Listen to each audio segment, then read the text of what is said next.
Good morning, students. We are going to start the third chapter now, atom and molecules. In this chapter, we are going to study about the smallest unit of any matter.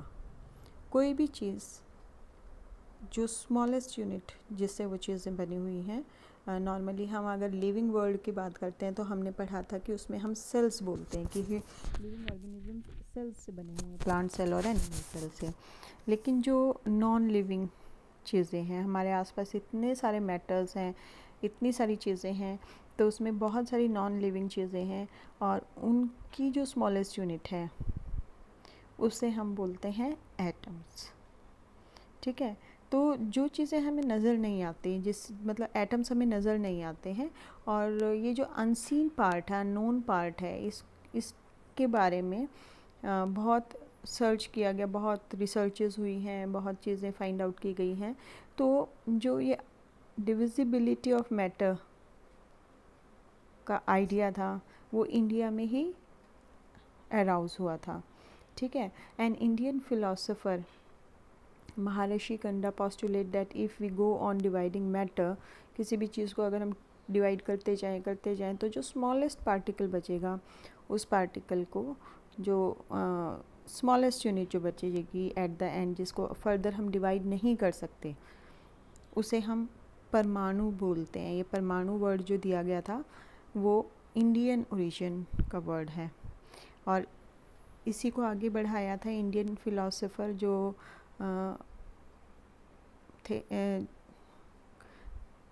जो next Indian philosopher थे, that is Pakudha Katyayana, elaborate this परमाणु and try to explain the things that metals are combined, you can say formed by the combination of these परमाणु.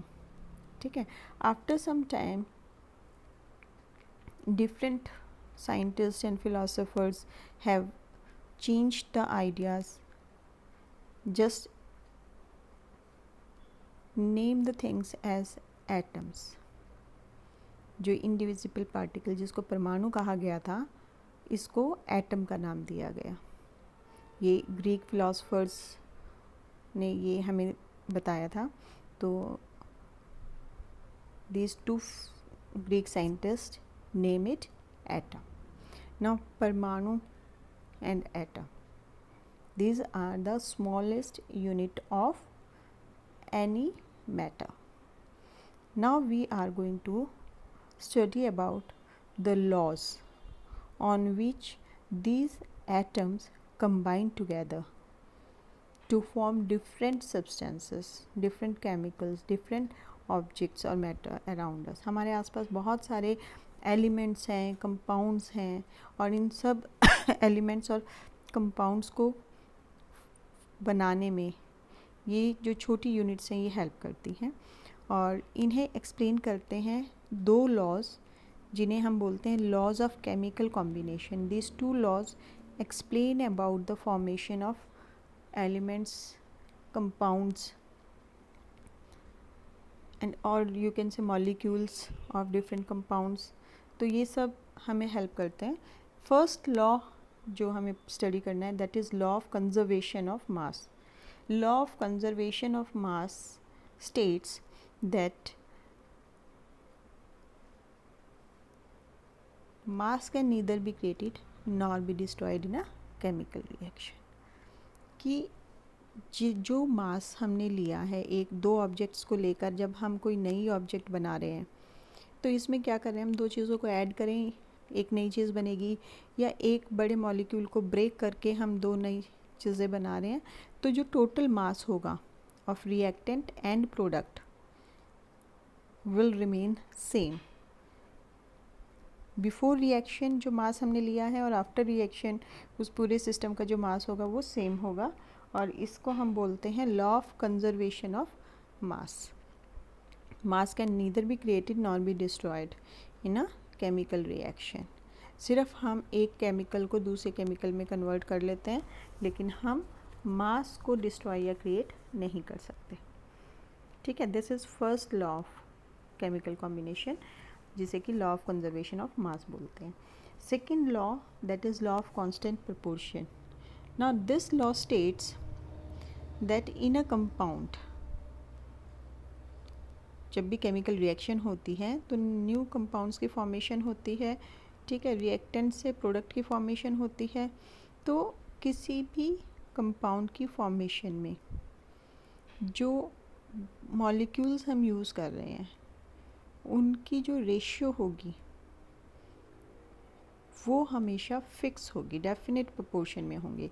जैसे कि हमने लिया है H2O, तो H2O में 2 हाइड्रोजन और 1 ऑक्सीजन है, ठीक है। तो यहाँ पर जो एलिमेंट्स प्रेजेंट है वो डेफिनेट प्रोपोर्शन या रेशियो में होंगे बाय मास। अगर हम इनकी रेशियो को चेंज करेंगे, जैसे मैं 2 हाइड्रोजन के साथ 2 ऑक्सीजन को कंबाइन करने की कोशिश करूँगी तो ये कोई नया ही कंपाउंड बनेगा। अब ये वाटर नहीं है। For water we must have 2 atoms of hydrogen plus 1 atom of oxygen, ठीक है। और अगर बाय मास हम इसको चेक करें तो जो हाइड्रोजन है, the mass of hydrogen to the mass of oxygen is always 1:8, ठीक है। तो यहाँ पर ये चीज़ आपको ध्यान रखनी है कि किसी भी केमिकल सब्सटेंस में जो एलिमेंट्स प्रेजेंट होते हैं वो हमेशा definite proportion by mass present होते हैं। ये है law of constant proportion. Clear?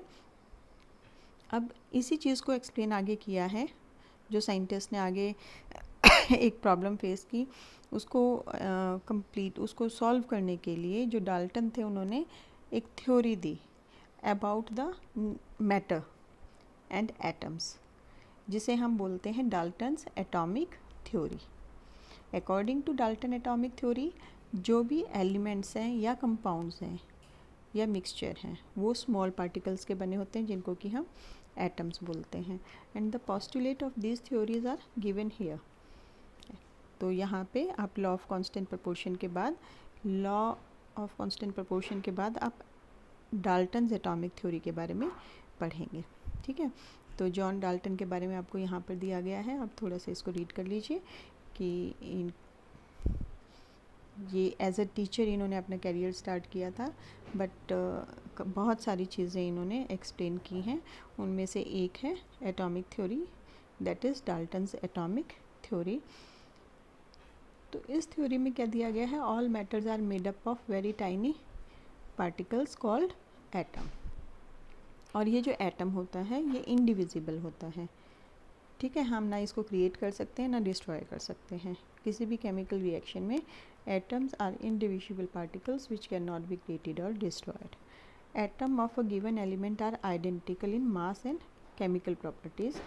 जैसे हाइड्रोजन के जितने भी एटम्स होंगे उनका मास और उनकी जो प्रॉपर्टीज़ है वो सेम रहेगी, चाहे वो कहीं से भी हमने लिए हों। Atom of different elements have different masses and chemical properties. अब हाइड्रोजन का एटम ऑक्सीजन के एटम से हमेशा अलग रहेगा, इसकी जो प्रॉपर्टीज़ और मास होगा वो हमेशा डिफरेंट होगा, ठीक है, ये कभी सेम नहीं हो सकते। तो atom combine in ratio of small whole number to form compound. जब भी हम देखेंगे कोई फार्मूला तो हम उसमें देखेंगे कि whole number ratio, atom of 2 different elements combine together to form a compound and this is whole number ratio. The relative number and kind of atoms are constant in a given compound. जैसे water है, water कहीं से भी आप लेंगे H2O ही रहेगा, CO2 है तो CO2 ही रहेगा, यानी 1 कार्बन 2 ऑक्सीजन, ठीक है।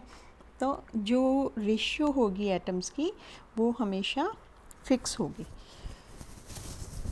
किसी भी कंपाउंड में, ठीक है। Number of atoms and kind of atoms are same always. तो ये जो पोस्टुलेट्स हैं डाल्टन एटॉमिक थ्योरी के, ये आपको लर्न कर लेने हैं।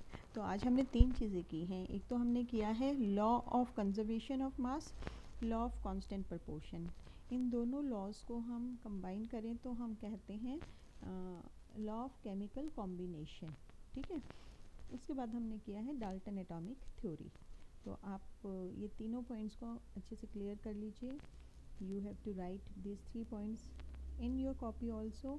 और उसके बाद आगे आपको जो क्वेश्चंस दिए गए हैं एक्सरसाइज के, इनबॉक्स एक्सरसाइज के, आप इनको ट्राई कीजिए। ठीक है, ये जो क्वेश्चंस हैं आप इनको ट्राई करेंगे और उसके बाद हम नेक्स्ट सेक्शन पर जाएंगे। We will start with atom in our next video. Till then